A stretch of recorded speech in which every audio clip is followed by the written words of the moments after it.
Kebijakan pengampunan pajak mulai berlaku hari ini. Presiden Joko Widodo meminta seluruh wajib pajak untuk memanfaatkan fasilitas itu.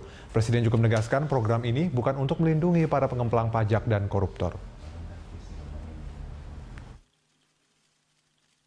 Presiden Joko Widodo meresmikan dimulainya program pengampunan pajak yang berlaku mulai 1 Juli 2016 hingga 30 Maret 2017. Ia mengimbau kepada seluruh wajib pajak untuk memanfaatkan fasilitas dan payung hukum ini untuk melaporkan pajak. Presiden telah memegang daftar nama pengusaha yang memiliki dana dan aset di luar negeri. Dana yang terparkir di luar negeri diperkirakan mencapai ribuan triliun rupiah. Ia menegaskan program ini bukan untuk melindungi para pengemplang pajak dan pencuci uang. Juga akan ada konsekuensi bila wajib pajak tidak memanfaatkan program hingga batas waktu yang ditentukan. Tahun 2018 akan ada keterbukaan total informasi. Jadi Bapak Ibu semuanya yang menyimpan uangnya di luar semuanya akan kita akan tahu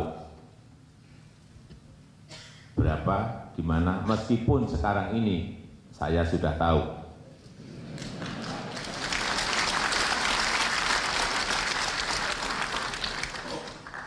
Saya sudah mengantongi nama-nama.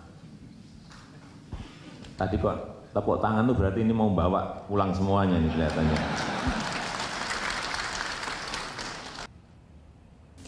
Untuk menyosialisasikan tax amnesty, Dirjen Pajak juga membuka perwakilan di Singapura, Hong Kong, dan London, Inggris. Sehingga WNI yang berada di luar negeri tidak harus pulang ke Indonesia untuk memanfaatkan tax amnesty.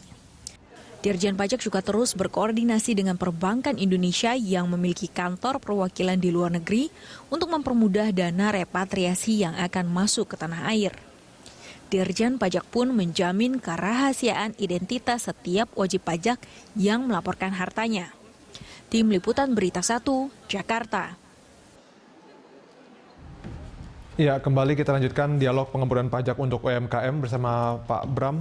Pak Bram, mungkin Anda juga sudah berbicara atau berbincang mendengarkan reaksi atau feedback dari para pelaku UMKM bagaimana mereka menyambut kebijakan tax amnesty untuk UMKM. Kalau kita melihat bahwa IHSG sekarang udah hampir 5.000 lebih ya, saya kira pasar ini sudah menyambut positif. Nah, secara otomatis ya tentunya pelaku-pelaku usaha kita ya harus merespon positif juga, terutama dari sisi dari sektor usaha mikro kecil dan menengahnya. Jadi saya berpendapat, pandangan saya bahwa dengan adanya tax amnesty ini, saya kira juga akan menggairahkan dunia usaha nantinya ke depan seperti itu. Nah, ini kan pelaku UMKM disasar oleh tax amnesty karena mungkin ini juga belum menjadi belum terlalu maksimal gitu ya menarik pajak dari UMKM gitu.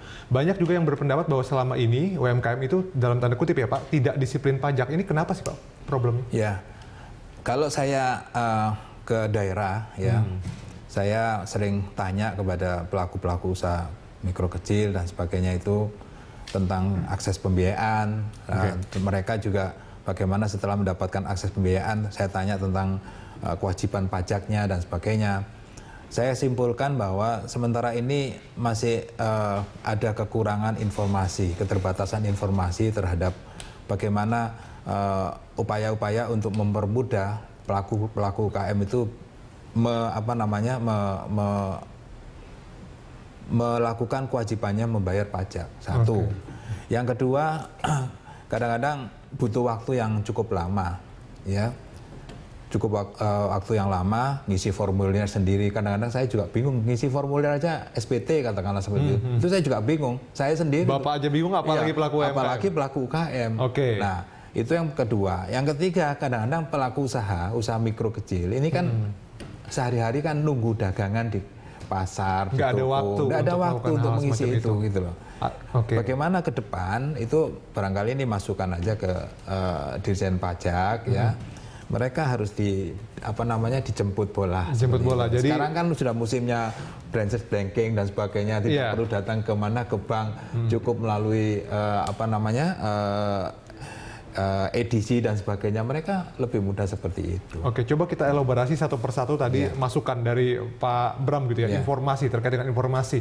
Apakah selama ini memang mereka kurang informasi pajak? Apakah tidak ada sosialisasi? Mungkin Anda menilai dari Kementerian Keuangan begitu tidak ada informasi langsung kepada saya kira dengan adanya tax amnesty ini kita akan gayung bersambut lah. Paling tidak nanti ada sinergi ya antara Kementerian Keuangan, khususnya dari Dirjen Pajak dengan Kementerian Keuangan. Ketika kami di lapangan tentunya akan membawa misi-misi untuk mengajak para pelaku usaha kita ini mengikuti program daripada tax amnesty ini. Itu yang ingin saya lakukan ke depan seperti itu. Mulai saat ini barangkali nanti kita mencoba untuk bersinergi seperti itu. Tentunya saya berpandangan begini, apakah pemerintah nantinya itu tidak memberikan semacam sweetener, insentif dan sebagainya seperti itu. Barangkali misalnya di tempat kami kan ada pembiayaan untuk koperasi dan UKM. Misalnya ini ya, kita prioritaskan pelaku-pelaku usaha kita yang mengakses pembiayaan itu apakah mereka sudah memiliki NPWP.